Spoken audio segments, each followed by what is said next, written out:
Ladies and gentlemen, my name is Keith, and welcome to my review of the new film Ghost in the Shell. Now, this film, of course, is based on the Japanese Empire, and that's how I have to describe it. I mean, it was a comic book, then it was anime, then it was multiple films, it was video games. There's so much behind Ghost in the Shell, and now we have the North American production, which of course stars Scarlett Johansson. Now, watching this film, I have to say, visually, it was very entertaining. Basically, it takes place, they say in the near future, but I would say in the distant future, but what do I know?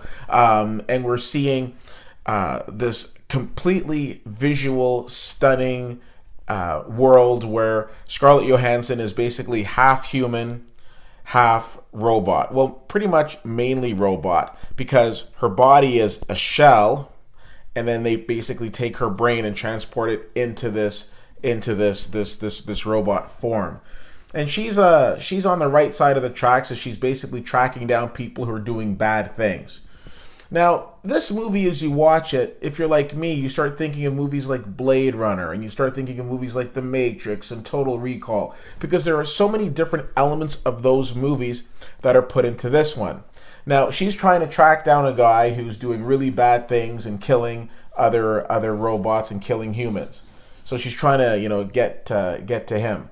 But as this movie's going forward, all I'm seeing are traces of all of these other sci-fi films. Now, for its credit, Ghost in the Shell does a good job with the theatrics. It does a good job with the sci-fi. It's the umpteenth movie that is shot with the 3D option that doesn't need 3D. So you don't need to see this in 3D, nor do you need to see this in IMAX.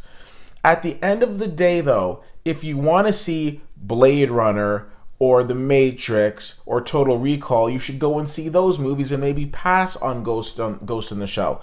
It's a decent film, but although it's a love letter to those other films, there's nothing about it for me that really stands out on its own. Scarlett Johansson's fine in it, and she's doing what she does best, which seems to be action films. We see it in the Marvel movies, as well as we saw it in that movie Lucy. And this movie, as I was saying to a friend earlier, kind of resembles Lucy in the beginning. Fortunately, it's not as bad as that movie is. I give this movie a B-.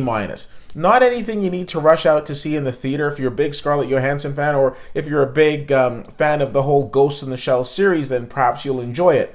But for the average moviegoer, probably not. If you get a chance to see this movie, let me know what you think. CFL_fan on Twitter, Facebook.com/WittyWhittier, and WittyWhittier.com. Thanks so much for checking this out. My name is Keith, and I'll see you at the movies.